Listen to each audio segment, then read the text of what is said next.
আমি গতকালকে যদিও বলেছিলাম যে আমি আমার ব্যাংক অ্যাকাউন্টের স্টেটমেন্ট পাবলিশ করব। 5টা বিদেশ সফরের প্রায় 35 থেকে 40 লাখ টাকার মতো হবে।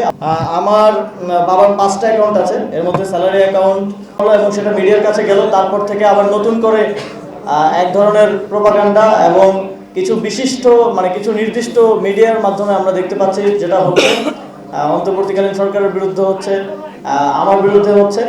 এবং গতকালকে আমি দেখলাম যে বাংলাদেশ ফাইন্যান্সিয়াল ইন্টেলিজেন্স ইউনিট আমার ব্যাংক হিসাবের তথ্য ব্যাংকগুলোর থেকে তলব করেছেন। আমি খুবই অবাক হলাম যে 56 জনের ব্যাংক হিসাবের তথ্য চাওয়া হয়েছিল এবং যেই মেসেজটি ব্যাংকগুলোতে দেওয়া হয়েছে তথ্য চেয়ে, সেই মেসেজেই লেখা আছে যে এটা কনফিডেন্সিয়াল এবং কনফিডেন্সিয়ালি বিএফআইউর কাছে পাঠাতে হবে। কিন্তু বিএফআইউর যে অফিসিয়াল সাংবাদিকদের গ্রুপ, সেখানে তারা সেই কনফিডেন্সিয়াল ইনফরমেশনটা তারা নিজেরাই পাবলিক করলেন। আমি মনে করি একজন নাগরিক হিসেবে এটা একজন নাগরিকের প্রাইভেসি নষ্ট করা। এবং এটা আপনারা যদি অনুসন্ধান করতে চান অনুসন্ধান করেন, আপনারা এটা আলাদাভাবে 56 জনেরটা না দিয়ে 55 জনেরটা না দিয়ে আমারটা আলাদাভাবে সাংবাদিকদের গ্রুপে দিয়ে প্রচার করতে বলাটা আপনাদের যে হীন উদ্দেশ্য সেটাকেই প্রকাশ করে। আমি গতকালকে যদিও বলেছিলাম যে আমি আমার ব্যাংক অ্যাকাউন্টের স্টেটমেন্ট পাবলিশ করব, কিন্তু পরবর্তীতে ভাবলাম যে আমার পরিবারের সকলের ব্যাংক অ্যাকাউন্টের হিসাব সহ উন্মুক্ত করি, যাতে এই বিষয়গুলো নিয়ে আর কোনো প্রশ্ন অবশিষ্ট না থাকে। এই সবগুলো স্টেটমেন্ট আপনাদেরকে আমাদের যেই গ্রুপ আছে সেই গ্রুপের সফট কপিগুলো আপনাদেরকে সেখানে প্রোভাইড করা হবে। সেখানে আপনারা আরও বিস্তারিত দেখে নিতে পারবেন। এখন আমি সামারিলি বলছি, যেহেতু অনেকগুলো অ্যাকাউন্ট। আমার বাবার 5টা অ্যাকাউন্ট আছে, এর মধ্যে salary account, active account, savings account এবং কারেন্ট অ্যাকাউন্ট রয়েছে। তার মধ্যে 5টি অ্যাকাউন্ট মিলে মোট ক্রেডিট আছে 5,47,711 টাকা। কিন্তু আমার বাবার সার্ভিস লোন আছে, তিনি যেহেতু শিক্ষক, তিনি 10 লাখ টাকার একটা সার্ভিস লোন নিয়েছিলেন, যেটা প্রতি মাসে কেটে ওনার স্যালারি থেকে কেটে নেওয়া হয়।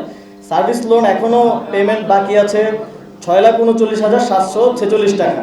সুতরাং যা ক্রেডিট আছে সেটা যদি বাদ দিই আমরা, তাহলে তিনি এখনও 82,035 টাকার মতো দেনায় আছেন আর কি। আর আমার মায়ের একটা অ্যাকাউন্ট আছে, সেখানে 21,154 টাকা আছে। আমার স্ত্রীর একটা অ্যাকাউন্ট আছে, সেখানে 613 টাকা আছে। আমার নিজের 2টা অ্যাকাউন্ট আছে। 2টার মধ্যে একটা আমার ব্যক্তিগত অ্যাকাউন্ট, সেটা হচ্ছে জনতা কোন ব্যাংক, এটা সোনালী ব্যাংকে। সেটাতে এটা আমার সেভিংস অ্যাকাউন্ট, এটাতে 9,930 টাকা আছে। আর আরেকটা হচ্ছে আমার স্যালারি অ্যাকাউন্ট, যেটা আমার গভর্নমেন্টে থাকা অবস্থায় স্যালারি সহ গভর্নমেন্টের আরও যেই টিএডিএ সহ যেই লেনদেন, সেটা এই অ্যাকাউন্টের মাধ্যমেই হতো। এই অ্যাকাউন্টে আমি একটু ডিটেলস বলে রাখি। আমি 16 মাস দায়িত্বে ছিলাম। 16 মাসের স্যালারি 1,65,000 করে গড়ে স্যালারি এবং ভাতা সহ এর আশেপাশে কম বেশি করেছিল। এবং আমি 5টি বিদেশ সফরে গিয়েছিলাম। বিদেশ সফরের যে টিএডিএ বিল সরকারের পক্ষ থেকে দেয় আপনারা জানেন, সেটাও এই অ্যাকাউন্টে এসেছে। সেটা গড়ে 4-5 লাখ 6-7 লাখ টাকা করে হবে 5টি বিদেশ সফরের। এর বাইরেও দেশের সরকার থেকে আরও বিভিন্ন খাতে বিভিন্ন যে ভাতা সব মিলিয়ে এই অ্যাকাউন্টে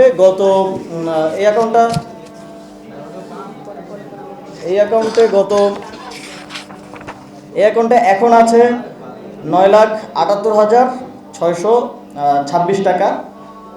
এবং এই অ্যাকাউন্টে মোট ট্রানজ্যাকশন, মোট ক্রেডিট হয়েছে আমার স্যালারি ট্যালারি সব কিছু মিলে, এবং সরকারের দায়িত্ব গ্রহণ করার আগেই 50,000 টাকার মতো ছিল। তারপরে সব মিলে ক্রেডিট হয়েছে মোট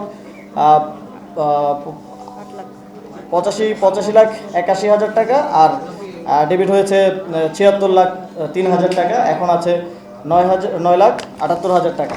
তো মোট আমার 2টা অ্যাকাউন্ট মিলিয়ে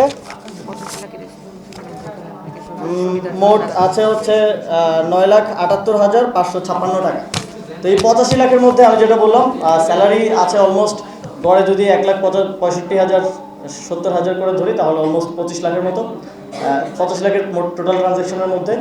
আর 5টা বিদেশ সফরের প্রায় 35 থেকে 40 লাখ টাকার মতো হবে। আপনারা ডিটেলসে যখন সফট কপি আমরা দিব সেখানে দেখতে পাবেন।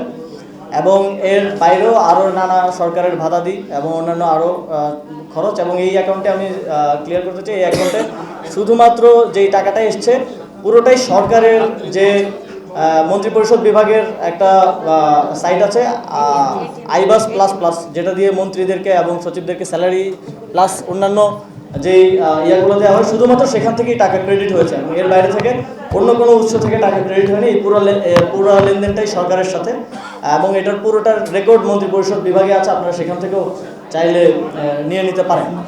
তো এটা হচ্ছে সামারিলি আমার আমার এবং আমার পরিবারের মোট 9টা ব্যাংকের যে তথ্য আছে সেটার হিসাব। যদিও বাংলাদেশ ব্যাংকের BFIU তারা শুধু আমার অ্যাকাউন্টের তথ্য চেয়েছে, আমি আমার পরিবারের অ্যাকাউন্টের তথ্য সহ দিলাম অধিকতর স্বচ্ছতার জন্য, এবং এই সবগুলো আমরা সফট কপি আপনাদেরকে প্রোভাইড করে দিব সামারি সহ, সেখান থেকে আপনারা ডিটেলস জেনে নিতে পারবেন। তারপরে যদি কোনো কিছু নিয়ে সন্দেহ থাকে বা কোশ্চেন থাকে তাহলে সেটা আমাদেরকে করতে পারেন, আমাদের পার্টির যিনি মিডিয়া দেখেন, মিডিয়া টিম আছে তাদের মাধ্যমে, অথবা আমাকে সরাসরি আপনারা জানতে চাইতে পারেন।